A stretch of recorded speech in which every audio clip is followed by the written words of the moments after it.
اعوذ باللہ من الشیطان الرجیم، بسم اللہ الرحمن الرحیم۔ تمام اہل اسلام کو دل سے خوش آمدید۔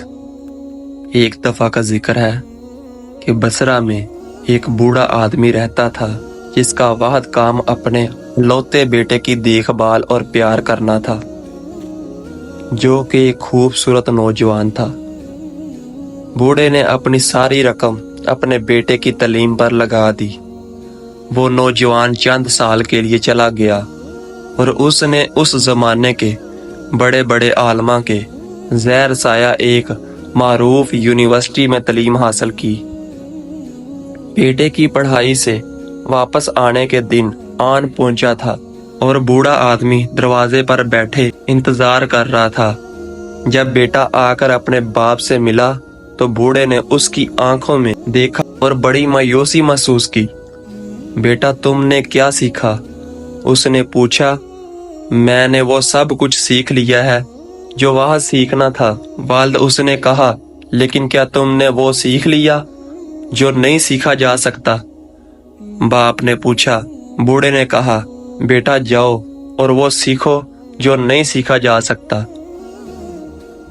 نوجوان اپنے آقا کے پاس واپس گیا اور اس سے کہا کہ وہ اسے سکھا دے جو نہیں سیکھا جا سکتا۔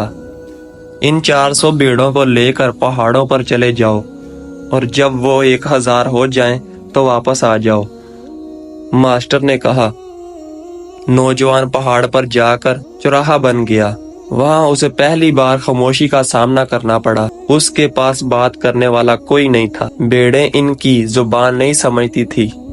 مایوسی کے عالم میں وہ ان سے بات کرتے، لیکن وہ اس کی طرف ایسے دیکھتے جیسے کہہ رہے ہو کہ وہ بیوقوف ہے۔ آہستہ آہستہ لیکن یقیناً وہ اپنے تمام دنیا علم، اپنی انا، اپنا غرور بھولنے لگا اور وہ بھیڑ بکریوں کی طرح خاموش ہو گیا اور بڑی حکمت اور عاجزی اس کے پاس آ گئی۔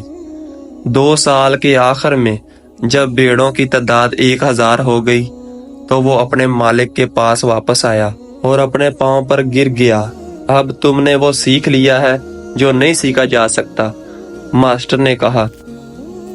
دلچسپ بات یہ ہے کہ اللہ کے نبی صلی اللہ علیہ وسلم اپنی زندگی میں کسی وقت عموماً نبوت سے پہلے بھیڑ بکریاں اور اس طرح کے دوسرے جانوروں کو پالتے تھے۔ یہ کہانی حقیقی حکمت کے جوہر اور رسمی تعلیم کی حدود کو خوبصورتی سے کھینچتی ہے۔ غور کرنے کے لیے یہاں کچھ اہم موضوعات ہیں۔ کلاس روم سے آگے سیکھنا۔ کہانی اس بات پر زور دیتی ہے کہ حقیقی حکمت صرف علمی عالم کے ذریعے حاصل نہیں کی جا سکتی۔ یہ خاموشی، عاجزی اور فطرت کے ساتھ تعلق کا تجربہ کرنے میں مضمر ہے۔ رسمی تعلیم ہمیں آلات سے آراستہ کرتی ہے، لیکن حقیقی تعلیم اپنی حدود کا مقابلہ کرنے اور نامعلوم کو گلے لگانے سے حاصل ہوتی ہے۔ خاموشی اور غور و فکر۔ پہاڑوں کی خاموشی نوجوان کو اپنی انا اور دنیاوی علم کا مقابلہ کرنے پر مجبور کرتی ہے۔ وہ خود شناسی کی طاقت اور الفاظ سے آگے سننے کی اہمیت کو سیکھتا ہے۔ یہ خاموشی اندرونی تبدیلی کے لیے ایک اتپریک بن جاتی ہے۔ عاجزی اور تعلق۔ بھیڑوں کی دیکھ بھال کرنے کا عمل اسے ذمہ داری، صبر اور ہمدردی سکھاتا ہے، اور سادہ چیزوں کی تعریف کرنا اور فطرت سے اس طرح جڑنا سکھاتا ہے جو فکری سمجھ سے بالاتر ہے۔ کہانی غیر سیکھنے کی اہمیت کو اجاگر کرتی ہے اور اپنے غور و تکبر اور بیرونی توثیق پر انصار کو چھوڑ دیتا ہے۔ سیکھنے کا یہ عمل اسے حقیقی حکمت کے لیے کھلا رکھنے اور زیادہ شائستہ اور زمینی فرد بننے دیتا ہے۔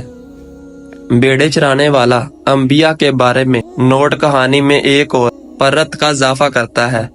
اس سے پتہ چلتا ہے کہ جانوروں کی پرورش روحانی بیداری کا راستہ اور الہ وحی حاصل کرنے کے لیے تیاری کا مرحلہ ہو سکتا ہے۔ مذہب سے آگے۔ جبکہ کہانی اسلامی روایات سے آغاز کرتی ہے، اس کا پیغام تمام عقائد اور پاس منظر کے لوگوں کے لیے گونجتا ہے۔ یہ عاجزی خود عکاسی اور فطری دنیا سے جوڑنے کی عالمی قدر کو سچی حکمت اور ذاتی ترقی کے رستوں کے طور پر اجاگر کرتا ہے۔ کچھ چیزیں کیا ہے جو کلاس روم میں نہیں پڑھائی جا سکتی؟ ہم اپنی زندگی میں خاموشی اور غور و فکر کیسے پیدا کر سکتے ہیں؟ کچھ طریقے ہیں جو ہم فطرت اور جانوروں سے سیکھ سکتے ہیں۔ ہم اپنی انا کو کیسے چھوڑ سکتے ہیں اور عاجزی کو اپنا سکتے ہیں۔ یہ کہانی ہمیں سیکھنے کی، اپنی تعریف کا اثر نو جائز لینے اور حکمت کے متبادل راستے تلاش کرنے کی دعوت دیتی ہے۔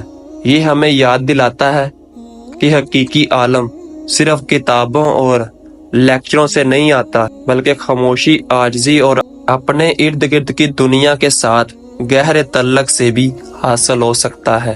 مجھے امید ہے کہ یہ جواب اس دلچسپ کہانی میں گہرے موضوعات پر مزید غور و فکر اور باعث کی حوصلہ افزائی کرے گا۔ اللہ پاک آپ کو سمجھنے کی اور عمل کرنے کی توفیق دے۔